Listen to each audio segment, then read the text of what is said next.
Brendan, the Times this morning has got an awful lot of businesses unsure. Sainsbury's, I'm not quite sure what's going on with them, because they had issued a statement, I think, last week saying that they would welcome anyone into their shop. If they wanted to wear a mask, that was fine. If they didn't want to wear a mask, that was also fine.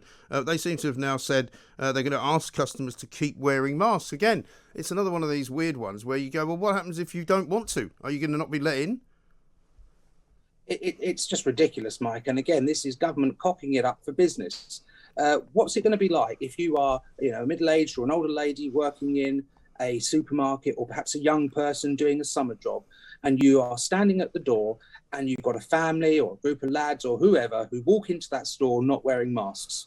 What do you tell them to do? Yeah. The government is making the lives of ordinary working people in their faffing about on this absolute nightmarish, Yes. because they're going to have to deal with it. It's not going to be Boris dealing with angry people in supermarkets. It's not going to be the Chancellor dealing with families that don't know whether they can or can't wear masks and having that awkward moment in the store. It's going to be ordinary working class people. And I think it's high time this government got its act together, issued some clear guidance that business can follow and which we can all adhere to one way or the other. Well, or at least if they can. I mean, they have issued clear guidance, except that they've now allowed the local mayors and local politicians to override it, which they shouldn't be able to do. That's the point. I mean, it makes perfect sense to me. And I was applauding Boris when he said, we're going to leave it up to people's individual responsibility. But that's changed now, because it's not going to be up to people's individual responsibility, really, because they're going to be made to feel in some way as if they're doing something bad if they're not wearing a mask on public transport in Manchester and in Birmingham and in London. And I mean, I have to say, I know that you are still a member of the Labour Party, but I mean, it seems to be driven by people who are in the Labour Party. I think, to be fair, Mark, I think there's an element of both, because Boris, although he has said, you don't have to wear a mask, but it is expected that you should in certain places.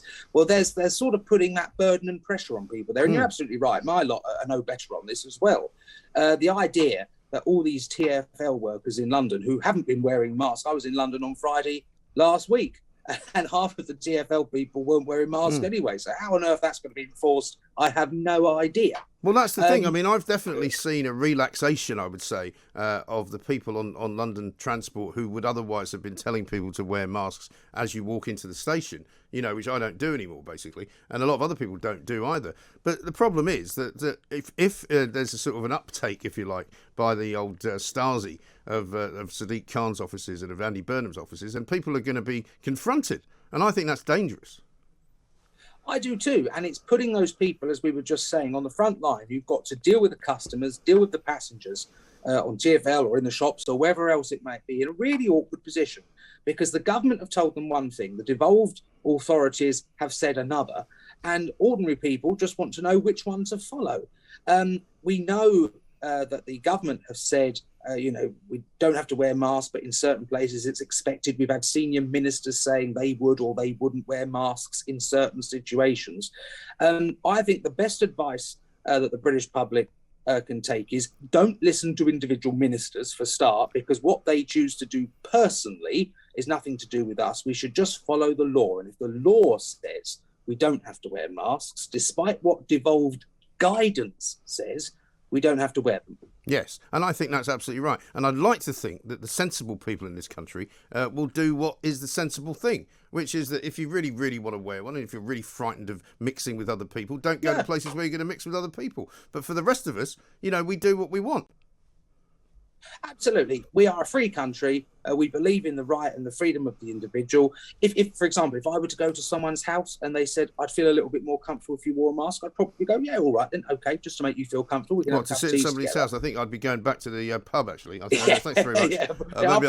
Maybe I'll see you when your marbles return. But let's talk finally about Sir Keir Starmer. I know that you don't want to talk about particularly the issues surrounding the football scenario, but, I mean, he made a bit of a meal of it all, didn't he, from Wednesday, Prime Minister Questions? I think this whole thing around taking the knee has got to such an absurd level. If you've got to kneel down to show you're anti-racist, whatever next? You're going to do hopscotches to show you're not a homophobe? Squats to show you're not a sexist? I mean, it's so absurd. Yeah. The vast majority of people in this country are not racist. We know there will always be an element of racism in society. Frankly, they're just idiots. But yes, I think we need to move on from this quite rapidly.